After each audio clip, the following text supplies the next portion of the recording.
Hey everybody, Jason Burmis here, and you are watching 24 videos in 24 hours on topics that actually matter with compelling guests about subject matter that we should all be concerned about, no matter what side of the false political spectrum you may lie on. And for somebody to come in and chat about this with me, we have Richie Allen, who is a very esteemed talk show host overseas in the UK, and believe you me, he suffered a lot of censorship over the years, and he's battled it. And I commend him for that. He's one of the very few independent media voices that's out there that calls it like he sees it, that doesn't take a side.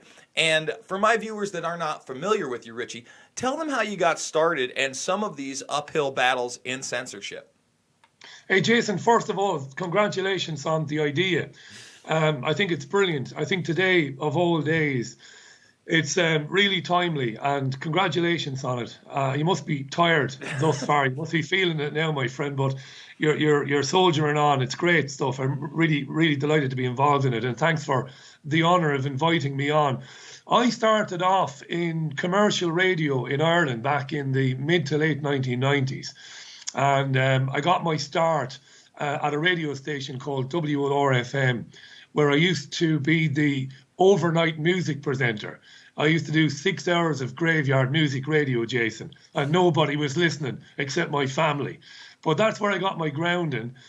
Being somebody who was always interested in news and politics, when a year or so later an opening became available on the political chat show, I put my name forward and was lucky enough to be appointed the producer of our mid-morning political talk show. And that's how I got into politics and news. And that was a wonderful period of time for me, because I got to work with some really good old school journalists, people committed to, first of all, finding out the facts, but then not putting any spin on them. Find some facts out, get some people on to talk, and you, as the presenters and the producers, you keep your own bloody big mouth and your own opinion out of it. And that's what I learned, and I worked for some fantastic people. That's how I got my start. Commercial radio in Ireland. I've done some commercial radio in the UK. I've done commercial radio in Spain. I've done a bit of teaching radio production to youngsters who want to get into the business as well. But it was around about the mid-2000s that I began, and you take some of the blame for this, my friend, and this is true. Not just you, but people like Jim Mars and David Icke, but really Loose Change was a massive thing for me. You know, seeing, particularly because I had broadcast live on the day of September the 11th for a commercial radio station, and I told everybody that Bin Laden did it. And I told everybody that everything was hunky-dory, you know, you can believe the CIA. And then you and your pals, well, you put me to rights, and you put out the brilliant Loose Change series. So I began to think, right, maybe it's time for me to do something on my own. I've got the skills, I can talk, I've got a big mouth, but I like to listen. And maybe, just maybe, I can do programs whereby I don't have to go asking permission, you know, can I speak to this person? Can I speak to that person? And that's really a very, very kind of shortened version of my, I suppose, emergence into this kind of independent media arena. So I've kind of worked radio at every level. I've done some television as well in London. And so the good and the bad of it. And I hope that in what I do, and ultimately, you know, it's a very subjective thing, but I hope that some of that has rubbed off on what I do on the radio show here in the UK now. Well, I think it has, and you've done excellent work. And, you know, talk about, you know, films and Loose Change and impact. Earlier today, we aired some behind-the-scenes footage of Dylan Avery, who's now working, you know, one of my partners in the film series, who is actually now working on that Architects and Engineers World Trade Center 7 building documentary. And he's out in San Francisco and then going to Alaska. And we showed some of that. He couldn't go live with me because he's on shoot, but we got a first-hand, behind-the-scenes look at that. And that's why independent media is so important. Platforms like this one are. You know, everybody says, oh, you know, go to DLive, go to BitChute. And yes, I'm on those platforms. I get it. Right now, we're simulcasting to Periscope. But the bottom line is, this venue right here is bigger than global television. I can be Yeah. in every single living room across the world via this venue. I'm broadcasting in 1080p, 30 frames a second. You are across the pond 5 hours ahead of me, and no one's doing it but me. It's incredibly Yeah. empowering, and Yeah. it's live. And the thing is that unpopular opinions are necessary because they are often right. Let me give you an example. Today, what's trending right now? Hashtag the Pentagon Papers. Hashtag the Afghanistan Papers. Why? Because they fucking lied to us the last almost 20 years, Richie. And I've been Yeah. screaming about it since. Oh, this is a revelation? I mean, give me a break. Meanwhile, my media here is continuing to cover up the facts that are overwhelming now that no attack happened in Duma. In fact, we had, I believe it was Nadeed Tasik resign from Newsweek this week because they refused to publish the WikiLeaks emails. So on a day that all of a sudden tomorrow, I'm supposed to have Ray McGovern on. We're going to talk about a subpoena he just got. Real issues, but I might not be commercially viable. So let's get your insight onto this terms of service change and why it's so important that people like you and me can use this venue, this platform, to reach others. Yeah, I think we saw this coming, didn't we? YouTube was a wonderful thing when it started all those years ago, back in the mid-2000s, was it, I think? It was great. You had ordinary folks uploading videos about everything and anything, dogs, cats, horses, ponies. And then you had people uploading information. People uploading little videos with some information that wasn't appearing on television or on radio. And YouTube grew and grew and grew. The founders of it sold it to Google, which was a disgrace, Jason. That should never have been allowed to happen. Because we had other video sharing platforms like MySpace and others, and by Google being allowed to acquire YouTube, it meant effectively that it had an unfair competitive advantage, and that was a problem. And let's stop there because it was kind of funny because let's talk about that a little bit because it's kind of ironic that Google Video grew on the back of Loose Change, which was the first internet blockbuster, because YouTube didn't have the ability for you to upload a full feature film at the time. And we're talking about the 240p days, 360p. If you could get something 480p, oh my goodness, forget about it. Yeah. But we were watching this highly compressed 80-minute, 90-minute, then 2-hour documentary. It was in the top 10 in several different languages. We didn't transcribe that. This is long before automated transcriptions. I mean, people were taking their time, and all of a sudden, Google Video started competing with YouTube. And then there's the $8 billion buyout of YouTube. Now, on the peripheral, there were other things like Blip TV. Vimeo seemed to have higher quality. Really, the only one that survived in any form is Vimeo. But like you said, the Leviathan came in and bought up this thing that a few college kids developed and went big in the mid-2000s and cut out the competition. And at first, again, they kind of rode the backs on people like myself, TruthStream Media, even InfoWars, give them credit where credit is due, and made money on the backs of our videos only to use us as an excuse to ban speech later, Richie. Absolutely right. And we have to consider that as a real possibility, that an agenda was already in play, Jason, back in the early 2000s to corral these space. I mean, we could segue into Facebook, of course, but we won't. We'll stay with YouTube because it's important because of what you're doing today.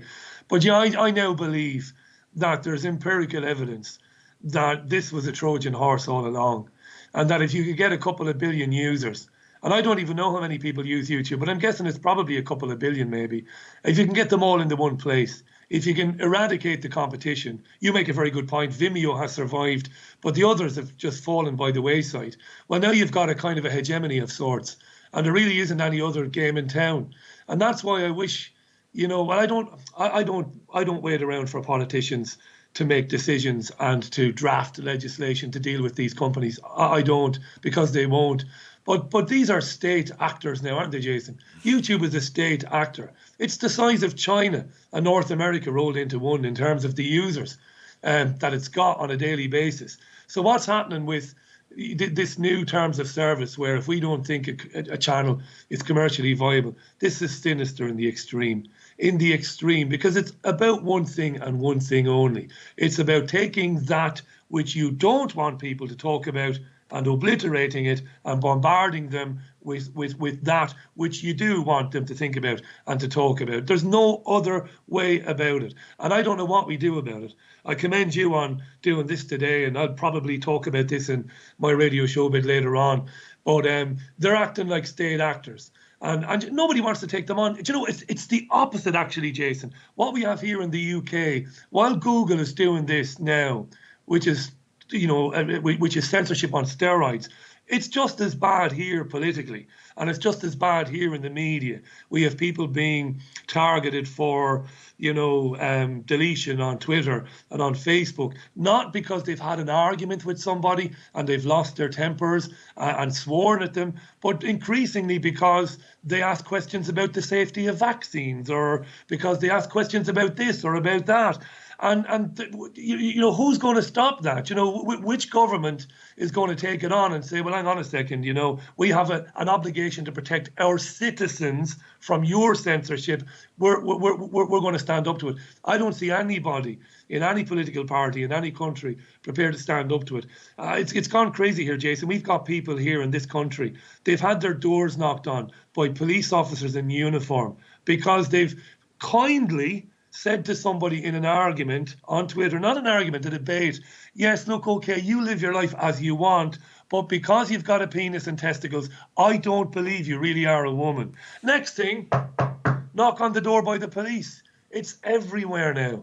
It feels like this is some sort of real kind of crucial time in history. And I don't mean like a 2 or 3 year period. I think the time is now for what are we going to do about it, you know? Next year in this country, they're going to come and tell guys like me, this is true, by the way, Jason, next year in 2020, they're going to say to guys like me, oh, Mr. Allen, you can no longer present your daily live radio show from your purpose-built studio in your home. You've got to have a license. They want to say that next year. And okay, listen, I don't mind having a license. I've got no problem with that. But the reason they want a license is because then the public can complain, Jason. And when the public complains, then they can say, strike one, that'll be a £100 fine, please. Strike two, you're off the air for a month, please. And strike three, give us your fucking equipment, you're finished. That's how it's going to go in this country. And you know, that's a great thing, because when you talk about the licensing, right, to have you sign up, you have to be licensed to speak freely. And, you know, when you talk about a leviathan like YouTube, which is Google, which is Alphabet, you're really talking about the rise of the technopoly, not a technocracy, because that would imply that we have some kind of a say, or that free market capitalism could rise up. No, this is the full-on globalist bureaucracy of unelected, you know, let's baron, robber class, predator class, whatever you want to call it, calling the shots and integrating these things. I mean, Google itself is in bed with NASA, not just in their space program, which is shady AF, just like whenever you see Elon Musk in that business and you see Jeff Bezos in that business, all propped up, all paying almost no taxes, right? But they're also involved in what? Quantum computing. And so is what? IBM. Microsoft, another one, in bed with the government everywhere. Bezos is in on it. You know, he's the one that takes care of the NSA data centers. And it doesn't stop there. You know, these businesses, what? They're doing global business in China. This is that predator class evolution of the New World Order that so many people have scoffed at for so many years, and the development of a social credit score. And, you know, that is in beta testing right now, big time in China. Apple already has it for anybody who has an iDevice. And don't think because you have an Android, Google doesn't have some kind of a database and profile on you either. They absolutely do. So this is not only the rise of data, not only the rise of the surveillance society, but the rise of those in control to try to tighten their grip on people like you and me that are using that technology, that double-edged sword that can either, you know, empower people or enslave them, to try to keep the enslavement angle and the narrative strangling all of us. That agenda you just described there, which you described perfectly, by the way, I believe, this is the reason we're seeing the censorship now.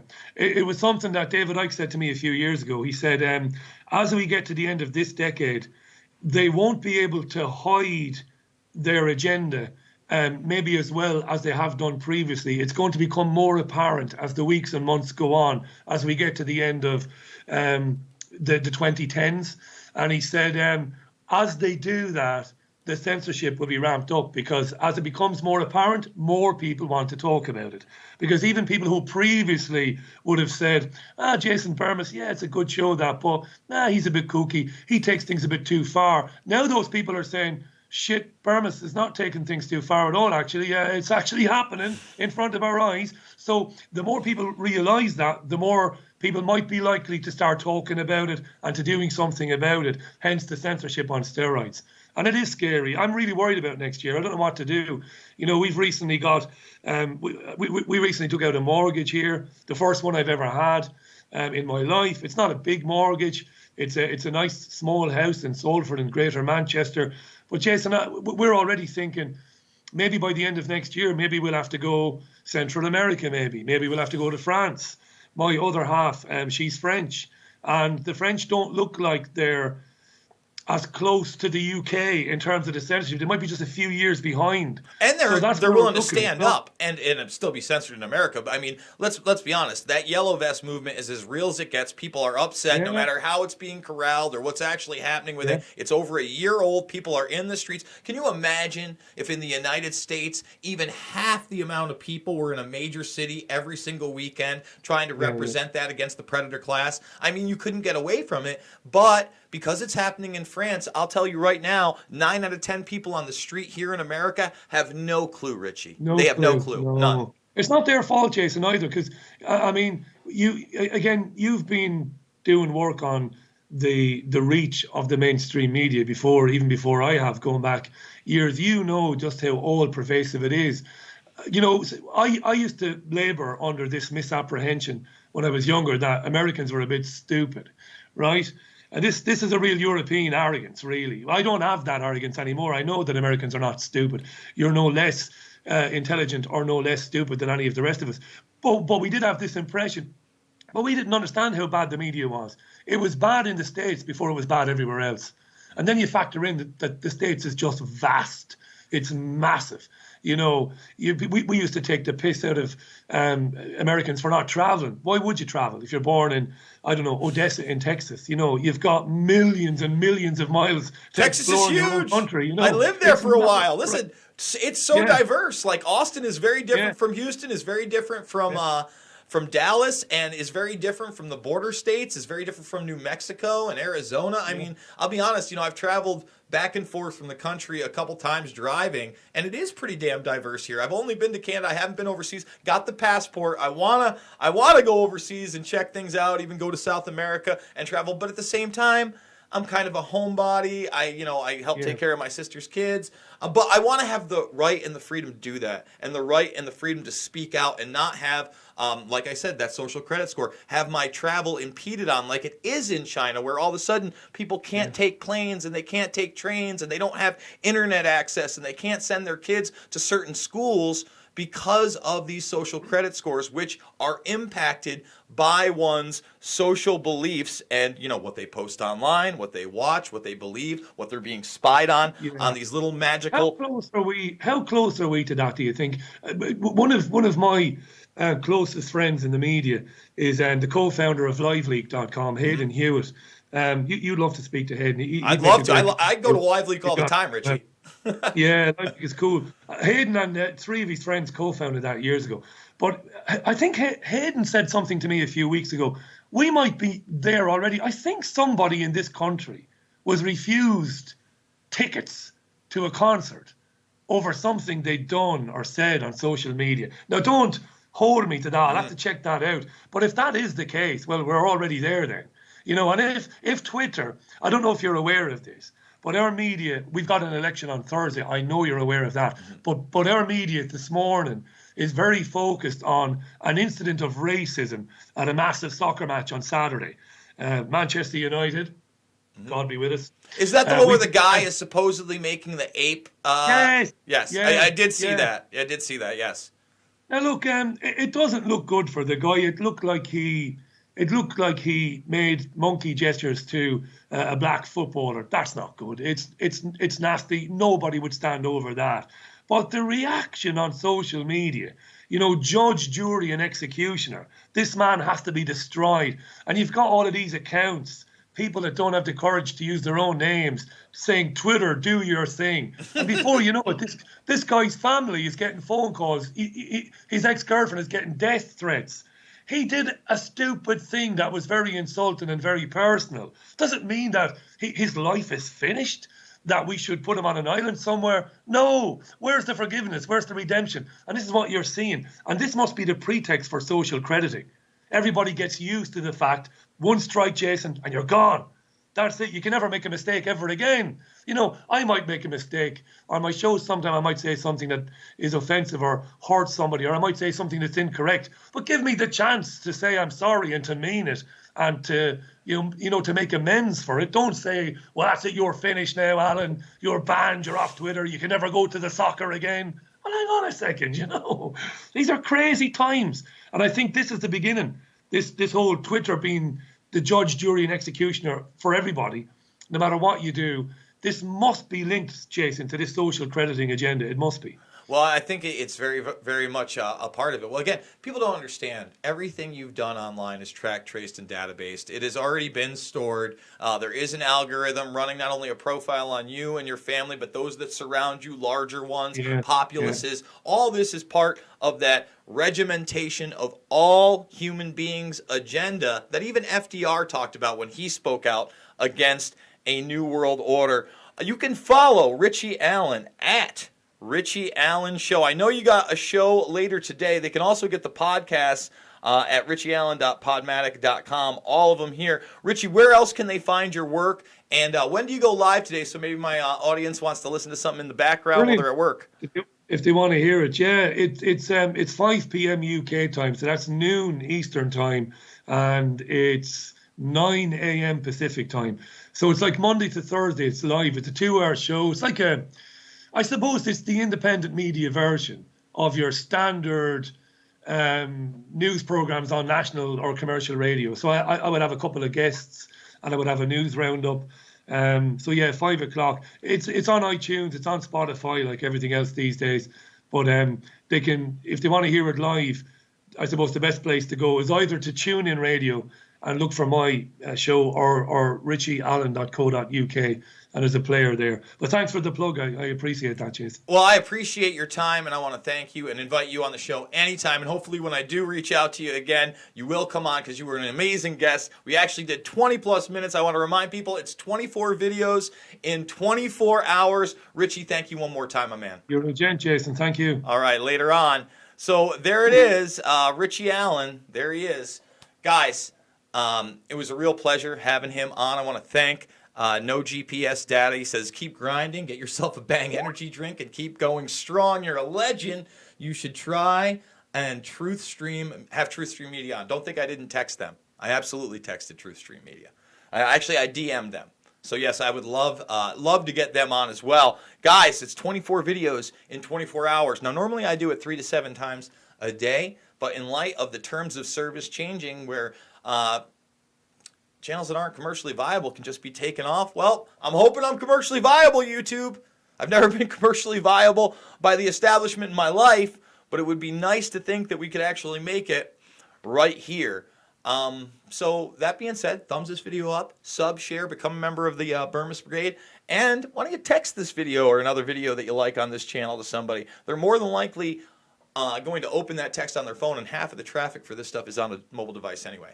Loose Change, Final Cut, Fabled Enemies, Invisible Empire, A New World Order Defined, and Shade the Motion Picture. I'm not selling them.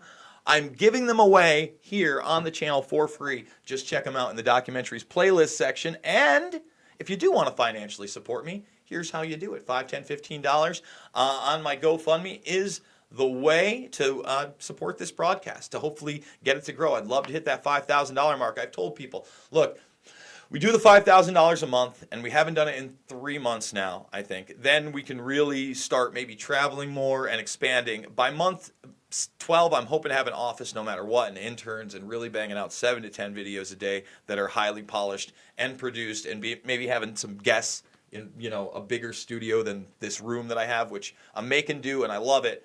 And it's thanks to you guys that I'm still here. So again, 24 videos, 24 hours. Get ready. I think we're going to do a walk and talk with Karma at 10 a.m. And then we've got Mick West, Richard Gage.